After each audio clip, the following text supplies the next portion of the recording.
안녕하십니까. 매일 아침 조간신문의 주요 기사를 딱딱 풀어서 해석해드리는 조간딱풀 7월 14일 수요일에 인사드립니다. 약 한 달 전 6월 11일 날 국민의힘 전당대회가 있었죠. 거기서 36살의 이준석 국회의원을 한 번도 해본 적이 없는 이준석 대표가 선출이 됐습니다. 그래서 그 다음 날 6월 12일자 조간신문들은 일제히 그 기사를 일면 톱으로 실었죠. 그때 조선일보는 제목을 2030 판을 뒤집다 이렇게 제목을 달았고, 동아일보는 30대 낡은 정치를 뒤엎다. 상당히 쇼킹한 뉴스로 다 다뤘습니다.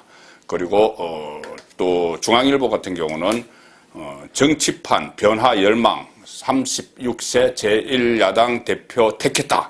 이렇게 상당히 정치 세대 교체 신호탄 떴다 이런 제목도 있었고, 모든 조간신문이 이준석 대표 체제의 탄생에 대해서 일종의 기대 그리고 신선한 충격이다 이렇게 전반적으로 긍정적인 평가를 했습니다.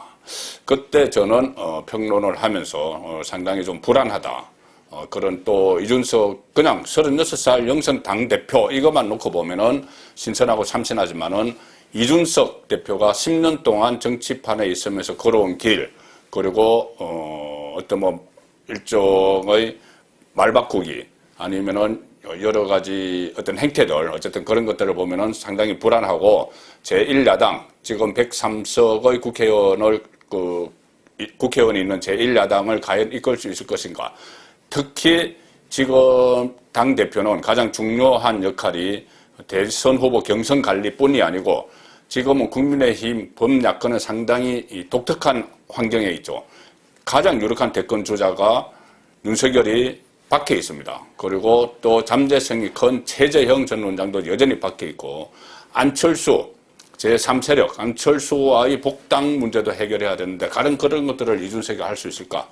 자, 그런 우려를 저는 계속 했는데 지금 그 문제 어떤 윤석열의 입당이나 안철수의 복당 문제는 지금 손도 대지 못하고 있는 이 상황에서 본인이 일종의 개인 플레이, 자기 정치를 하다가 계속 사고를 치는, 그래서 오히려 당대표가 자기 대권 경쟁을 앞두고 범야권의 리스크가 돼버린 그런 상황이 됐습니다. 그래서 한 달 전에 6월 12일자 조간신문들이 그렇게 이준석 등장에 환호를 했는데, 오늘 한 달이 약간 지난 오늘 조간신문들은 상당히 불안하고 또 실망하는 그런 논조로 일면 톱들을 장식을 했습니다. 한 달 전에 정치판 변화의 열망, 36세 제1야당 대표 택했다고 했던 중앙일보, 오늘 일면 톱은 한 달 만에 이렇게 변했습니다. 느낌표 출발한 이준석. 느낌표.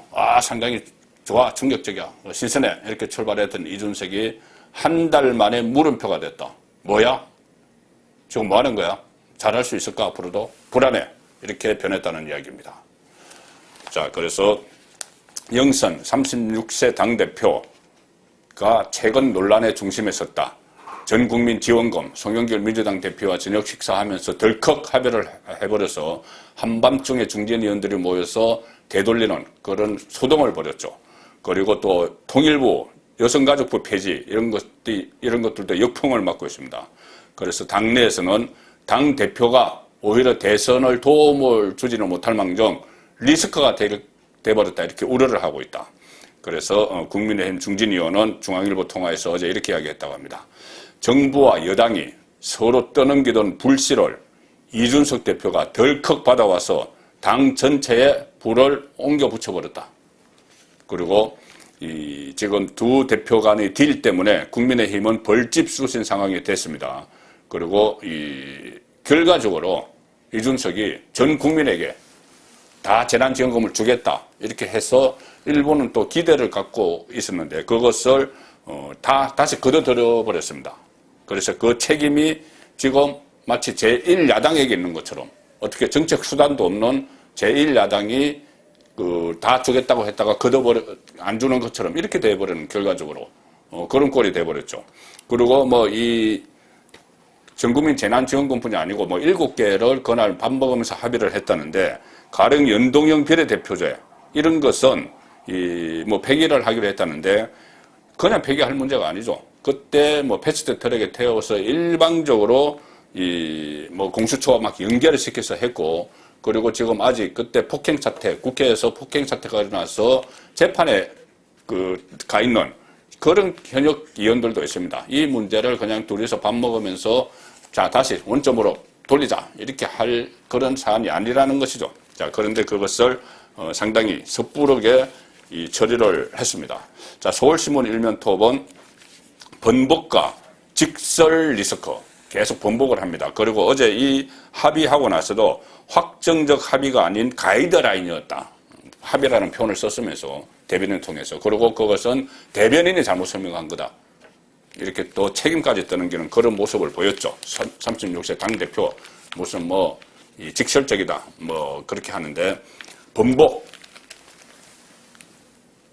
그리고 직설 그 전에 뭐 쿨하게 인정하는 그런 것도 아니고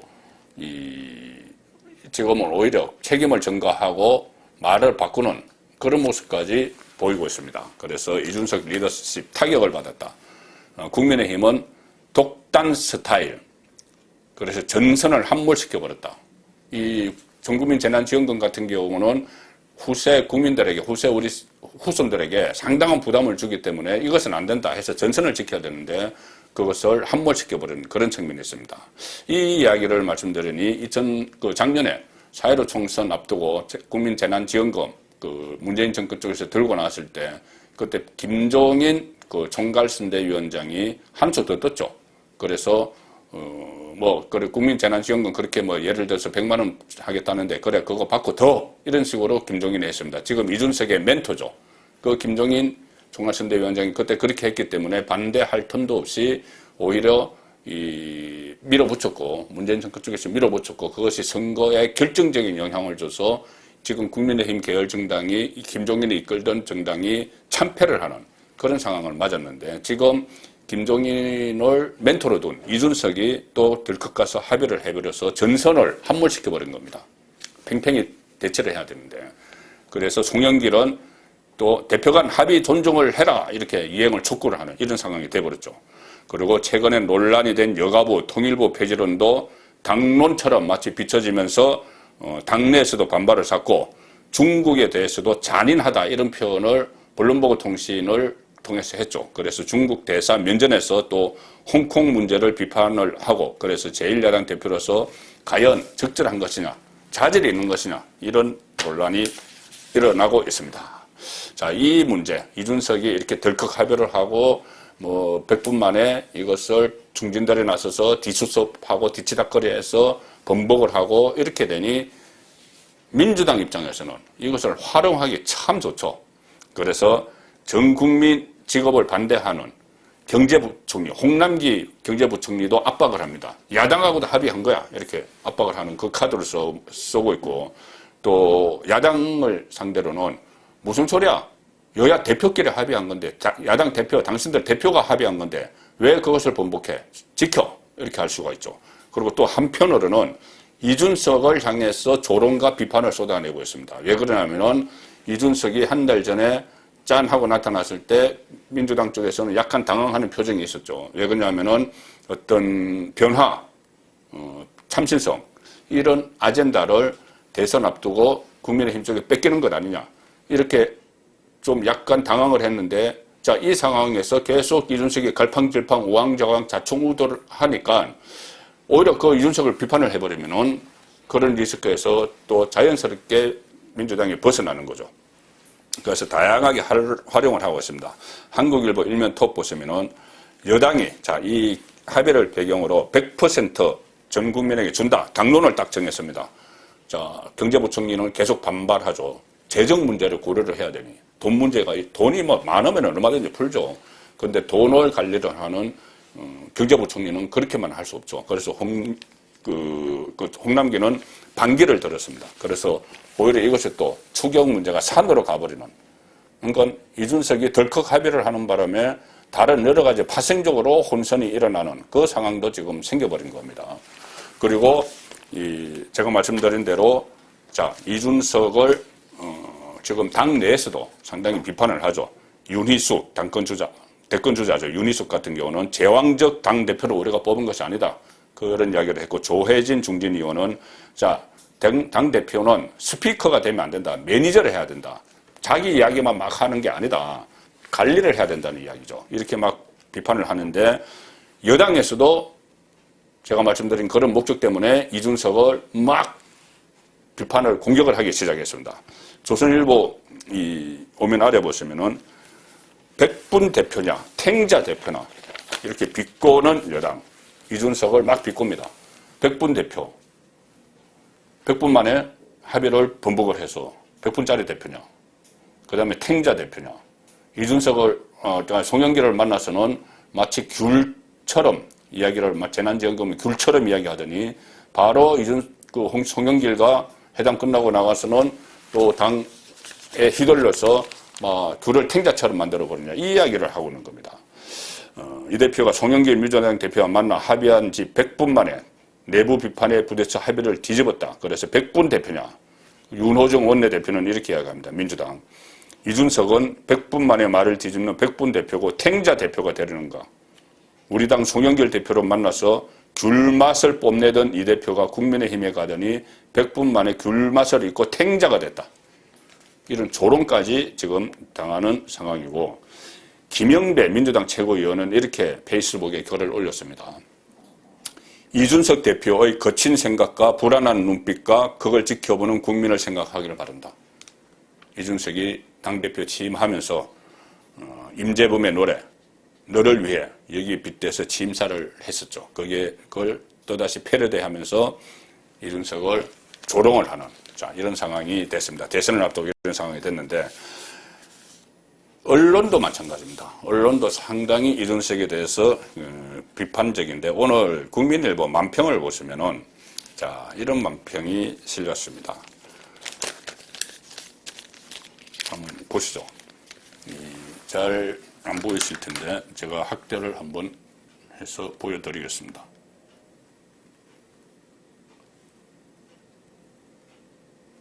자, 뒤에 이준석 대표가 어린이용 이 어린이처럼 돼 있죠. 그리고 국민 어른끼리 이야기합니다. 이준석은 완전히 어린이 취급을 하고 어른끼리 대화를 합니다. 대화를 하면서 이렇게 이야기하죠.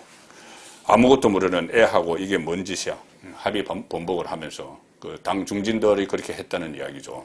그리고 재난지원금 이 전국민 지급 합의문을 찢어버리는, 자, 이런 것을 만평에 실었습니다. 언론도 이 상황을 상당히 조롱하는 시각에서 보고 있는 것이죠.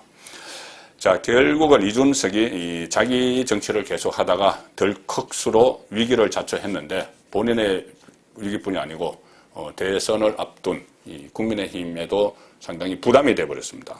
그리고 이준석은 본연의 임무는 그거죠. 대표 선수로 뽑는 겁니다. 내년 3월 대통령 선거 내세울 대표 선수, 범야권 대표 선수. 안에 있는 주자뿐이 아니고 밖에 있는 주자들도 막 영입을 해서 어쨌든 경쟁력을 갖춘 후보를 뽑는 일인데, 거기에 대해서는 지금 거의 손을 놓고 있지 않나 싶습니다. 가령 예를 들어서 최재형 전 감사원장이 전화를 해서 만나자. 그래서 입당 뜻을 밝혔다. 이 최재형의 핵심 측근이 이준석에게 입당 뜻을 밝혔다. 이렇게 하는 것은 최재형 쪽에서 하는 겁니다. 윤석열이 밖에 계속 나왔으니까 최재형 쪽에서 필요에 의해서 당에 들어가려고 막 노크를 하는 것이지 당이 문을 열어놓은 것이 아니죠. 그래서 그 부분도 이준석이 본연의 임무를 하고 있는 게 아닙니다. 더구나 안철수와의 합당, 윤철수 입당, 이 문제는 거의 손을 놓고 있는 것 같습니다. 그래서 이 상황에서 또 김동연 전 경제부총리는 이 국민의힘에 들어가지 않는다는 점을 거의 명확히 하면서 제3지대에 먼저 깃발을 꽂았습니다. 이렇게 되면 제가 한번 설명드린 것처럼 윤석열, 김동연 또 안철수까지 참여하는 장외 빅리그가 만들어질 수 있고, 그렇게 되면 국민의힘 경선은 마이너리그가 되어버리는, 최재형이 참여하더라도 마이너리그가 되는 그런 상황도 예상이 되는 거죠. 자, 최재형 최측근이 선제적으로 이준석을 만나 입당을 논의했다. 이준석이 영입을 한 게 아니고 최재형 최측근이 이준석에게 가서 입당을 논의를 했다는 겁니다. 그리고 내일은 권영세 대외협력위원장을 최재형 전 원장이 만날 예정입니다. 그리고 윤석열에 대해서는 진중권 전 동양대 교수가 얼마 전에 윤석열을 만났죠. 그런데 이런 이야기를 했습니다. 윤석열이 국민의힘에 당장 들어갈 생각은 없는 것 같다. 이렇게 전했습니다. 그리고 아마 윤석열이 중도층으로 외연을 넓힌 후에 국민의힘 입당을 포함해서 야권과 연대하는 쪽에 무게를 두고 있다는 관측이 나온다. 그러니 지금 정치권 일각에서 나오는 김종인도 이야기했죠. 당에 들어가지 않고 11월쯤에 국민의힘 대표 선수로 뽑히는 사람과 후보 단일화를 모색할 것이다. 그러면 윤석열, 안철수, 김동연 이렇게 따로 있다가 후보 단일화를 모색할 것이다. 그렇게 되면은 만약에 그 협상이 깨지게 되면은 상당히 어려워지는 그런 상황이 오는 것이죠. 야권이 분열되는 겁니다. 이 상황에서 김동연 전 경제부총리가 사실상 어제 대권 도전을 선언을 했는데 당에 들어가는 것보다는 제3지대 출마설에 무게를 두는 발언을 했습니다. 정권 교체보다 정치 교체가 더 중요하다. 지금처럼 양당 체제, 양당이 번갈아 하는 그런 정권 교체는 의미가 없다. 자, 정치를 바꿔야 된다. 그러자면은 새로운 정치 세력이 나타나야 된다. 정치 세력의 교체다. 그래서 제3지대 출마를 기정사실화했습니다. 제3지대에서 장애 리그를 펼칠 수가 있겠죠. 윤석열도 들어가지 않고 안철수도 들어가지 않는다면은. 자, 그래서 그것은 결국 이준석의 리스크가 오히려 범야권의 리스크가 될 수 있는 그런 상황이 조성이 되고 있습니다. 자, 그리고 특히 이준석은 웬일인지 이 윤석열 입당에 대해서는 상당히 시큰둥합니다. 당내 주자를 먼저 키우겠다는 자강론 때문이라는 이야기도 있고, 아니면 본인의 멘토인 유승민 대권 주자에게 기회를 주기 위한 것이라는 분석도 나오고, 아니면 또 다른 멘토인 김종인이 윤석열에 대해서 또 별의 순간 하다가 요즘은 윤석열이 거기에 외면을 하니 윤석열을 비판을 하는 쪽으로 돌아섰죠. 그래서 김종인의 눈치를 봐서 윤석열에게 적극적이지 않지 않느냐. 심지어 윤석열도 대권 야심이 있다면 김종인에게 매달려라 이런 말까지 이준석이 했죠. 자, 그래서 어쨌든 이준석이 딴 생각으로 범야권 통합에 이 단일 후보를 뽑는 빅 텐트를 치는데 적극 나서지 않고 있습니다. 그리고 윤석열이 엑스파일, 줄리 논쟁이 벌어졌을 때도 이준석은 아직은 우리 당 사람이 아니다. 그러면서 방어막을 치는데 거리를 두는 그런 모습을 보였죠. 자, 그래서 이 윤석열이 상당히 어려움을 지금 겪고 있는데, 방어막을 쳐주지 않고 있습니다. 그래서 내부적으로, 네거티브 대응팀을 만드는 이 상황인데, 문재인 정권이 윤석열을 잡는 방법으로 선택한 것이 정치 공작 아닌가 그런 생각이 들 정도로 오늘 몇 가지 일이 있었습니다. 어제 있었죠. 오늘 보도가 됐죠. 자, 윤석열 엑스파일. 이것을 계속 송영길이 차곡차곡 쌓고 있다 하고 친문 성향의 유튜브 채널에서 그것을 무슨 취재 수첩이라 하면서 만들어서 유포가 됐죠. 거기 보면 본인, 부인 김건희 씨, 줄리, 무슨 유관한 검사와의 동거 이런 거 이야기 나오고 장모에 대해서도 여러 가지 이야기가 나옵니다. 일종의 정치 공작입니다. 그리고 이 윤석열도 정치 공작 이야기를 했죠. 사찰의 정치 공작이라는 이야기를 했죠. 그리고 또 이 다른 사안들도 몇 가지가 있습니다. 정치 공작으로 비칠 만한 사안이 있는데, 자, 가짜 수산업자 지금 사기 사건이 있죠. 거기에 윤석열의 첫 대변인이었다가 열흘 만에 물러난 이동훈 전 조선일보 논설위원이 연루가 돼서 열흘 만에 물러났죠. 그런데 이동훈 전 논설위원이 경찰의 윤석열 잡기 경찰이 아니고 문재인 정권의 윤석열 잡기 정치 공작서를 제기를 했습니다. 어제 경찰 조사를 받고 사기 사건에서 골프채를 받았다. 그 수산업자를 사칭한 사람에게. 그래서 어제 경찰 조사를 받았는데 입건돼 있죠. 경찰 조사를 받고 나오면서 밖에 기다리고 있던 기자들에게 그런 이야기를 했습니다. 자, 다른 언론도 나왔지만 중앙일보가 가장 크게 보도했습니다. 경찰 조사 이동훈, 윤석열 전 대변인, 여권 인사가 본인에게 Y를 치면 없던 일로 해주겠다고 이렇게 말했다. Y를 치면, Y? 윤석열이죠. 윤의 이니셜 첫 글자입니다. Y를 치면 없던 일로 해주겠다. 자, 정치공작 냄새가 나죠. 윤석열 이렇게 이야기한 것도 아니고 Y 뭐 이렇게 이야기했다는 것인데, 이 조선일보 논설위원 이동훈 어제 경찰 조사 직후 공작이다 이렇게 주장을 했습니다. 정황은 이렇게 설명을 합니다. 여권, 즉 정권의 사람이란 사람이 나를 찾아온 적이 있다. 이동훈을. 그리고 와서 Y를 치고 우리를 도우면 없던 일로 만들어주겠다. 이 수산업자를 사칭한 사기꾼에게 골프채 받은 이런 일을 없던 일로 만들어주겠다. 이런 말을 했다. 그러면서 경찰과도 다 조율이 됐어. 그런 식으로 얘기를 하더라. 그런데 나는 이동훈은 안 하겠다. 그런 일을 못 하겠다. 이렇게 얘기를 했다.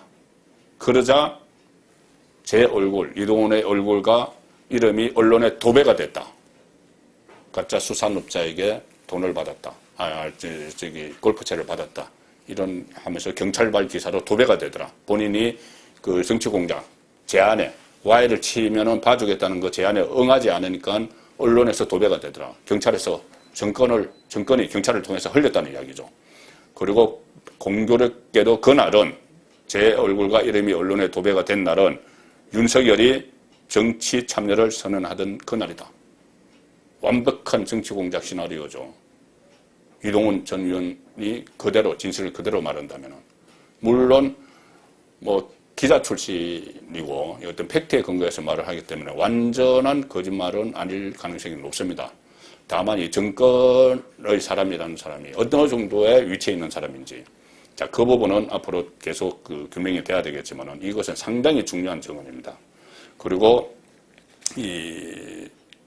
이동훈 그 전 의원에게 그 기자들이 여권 사람이 누구냐, Y가 윤석열이냐, 뭐 이렇게 질문했는데 거기에 대해서는 구체적으로 답변을 하지 않았지만 윤석열이죠. 그리고 이동훈 쪽은 그 다시 입장문을 냈는데 이렇게 이야기합니다. 윤석열 대변인으로 간 뒤 경찰은 이 사건을 부풀리고 확대했다. 결국 윤석열에게 상처를 주기 위해서죠. 그래서 경찰 수사에 정치적 의도가 있어서는 안 된다.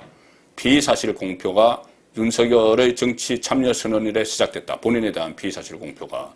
그래서 사건 입건만으로 경찰이 언론 플레이를 한 것은 유례없는 인권노린이다. 이렇게 주장을 했습니다. 자, 이렇게 되니 국민의힘이 적극적으로 진상규명에 나서겠다. 이렇게 했기 때문에 이 사안은 이 정치 사찰, 이 정치 공작, 이 논란은 이번 대선판을 뜨겁게 달굴 수도 있는 그런 일단 불씨가 던져졌다. 이렇게 볼 수가 있겠죠. 그리고 그 타깃이 윤석열입니다. 자, 지금까지 윤석열에 대한 정치 공작 의혹 제기는 다각도로 전개가 됐죠. 가령 뭐 김의겸 한겨레신문 기자 출신 열린민주당 의원이 윤석열이 조국만 도려내겠다 그러면서 문재인 대통령 독대를 요구했다 이런 이야기까지 막 붙들었죠. 자, 그래서 미리부터 이 조국을 겨냥한 거다 뭐 이런 이야기를 일종의 정치 공작입니다. 그것도 지금 대권 주자가 된 윤석열에게 흠집을 내기 위해서죠. 그런데 거기에 대해서 윤석열은 언론 인터뷰를 통해서 부인을 했습니다. 그러니 이번에는 그때 당시 국무총리를 지낸 김의겸은 그때 청와대 대변인을 지냈고 국무총리를 지낸 이낙연이 나섰습니다. 대권 주자 이낙연이 나서서 또 다른 의혹을 제기를 합니다. 인터넷판에 나와 있는데 뉴스원 기사를 보시면은 이낙연, 윤석열이 김의겸이 말한 문재인 독대 요청보다도 더 세고 바람직하지 못한 뭔 일이 있었다 이렇게 이야기합니다. 뭔가 있는 것처럼 또 흘리는 것이죠. 당시 국무총리를 했다는 그 지위를 가지고 마치 뭔가 알고 있는 것처럼. 그런데 구체적인 이야기는 안 합니다. 자, CBS 라디오에 나와서 직접 이야기합니다. 그 열린민주당 대변인이 묻는 거죠. 김성애가 묻는데 같은 편이죠. 조국 장관 임명을 앞두고 윤석열이 대통령에게 독대 요청을 했다는 정언이 있다. 김의겸이 정언을 했다는 거죠. 당시 총리로 재직했는데 혹 아는 정황이 있는가? 이렇게 물으니 이낙연이 그 얘기를 들은 적이 있다. 윤석열이 대통령 독대를 요청한 것이 사실이다. 하는 쪽으로 이야기를 합니다. 그리고 하여튼 그 비슷한 얘기, 조금 더 센 이야기를 들은 적이 있다. 그러니 진행자가 같은 편이죠. 더 센 얘기 뭐냐 이렇게 하니 공개하지 않겠다. 독대라고 딱 규정 짓지는 말고 하여간 뭔가 바람직하지 않았던 일이 있었다는 것을 들었다. 자, 그래서 진행자가 윤석열 전 총장 인터뷰가 거짓일 수도 있겠다. 그렇다면 그렇게 하니까 자기 중심적 인터뷰를 했구나 하는 생각을 했다. 이러면서 뭔가 있다. 근데 내 이야기는 안 하겠다. 이런 식으로 또 정치 공작성 발언을 했습니다. 자, 이렇게 되니 친정권 언론에서도 윤석열 파기에 지금 몰두를 하고 있죠. 며칠 전에 MBC 기자가 윤석열의 부인 김건희 씨 논문 지도 교수를 취재하겠다고 경찰을 사칭을 했죠. 그래서 논란이 됐는데 그걸 한겨레 기자 출신 김의겸이 우리 때는 다 그랬어. 이렇게 이야기를 했죠. 그러니 김의겸보다 한 몇 년 앞서 한국일보 기자 생활을 한 정진석이 우리 때도 안 그랬어. 이렇게 이야기를 해서 논란이 됐죠. 자, 그런데 오늘 한겨레 신문에 한겨레 후배 기자가 선배 한겨레 기자 김의겸을 반박하는 글을 썼습니다. 당신이나 그랬겠지. 당신 때도 다 안 그랬는데 당신이나 그랬겠지. 그런 뉘앙스입니다. 그런 취지입니다. 한겨레 신문 이면을 보시면은 뭐 제목은 김의겸의 감수성 뭐 이런데 김의겸의 감수성 이런데 어쨌든 그 한겨레 기자들은 뭐 감수성이 뛰어나서 뭐 감수성으로 뭐 기사를 쓴다 이런 이야기를 앞에서 쭉 하고 뒤에 김의겸 이야기를 합니다. 한겨레 선배 김의겸 이야기를 이렇게 합니다. 한겨레 출신인 김의겸이 윤석열 취재하는 과정에서 기자의 경찰 사칭 사건, MBC 기자의 경찰 사칭 사건을 언급하면서 나이가 든 기자 출신에게는 사실 굉장히 흔한 일이다 이렇게 말했다. 제 나이 또래에서는 한두 번 안 해본 사람이 없을 것이라고도 했다. 그런데 그 다음에 또 뭐 해명을 하고 했는데 어쨌든 이 기자는 이렇게 이야기합니다. 지금 현역 한겨레 기자는 내가 지난 10년 동안 한겨레에서 함께 일했던 기자들은 후배 기자 그 김의겸의 말하고 달랐다. 후배 기자들은 경찰을 사칭하는 빠르고 쉬운 방법 대신 밤새리 맞으며 쓴 긴 편지로 누군가를 설득을 했다. 흔한 사건 기사 한 문장에도 곡해가 있을까? 다섯 번씩 다시 써서 무엇이 가장 적당한지 물어봤다. 취재 윤리를 어겨서라도 기사거리를 가져오라고 채권하는 선배를 만난 적도 없다. 경비 전화를 사용하는 스킬을 몰랐거나 투철한 준법 정책 때문이 아니고 올바르게 취재해서 제대로 쓰고 있나 이런 생각을 항상 했기 때문이다. 목적만 중요했던 시절의 무용담이 들어설 여유가 없었다.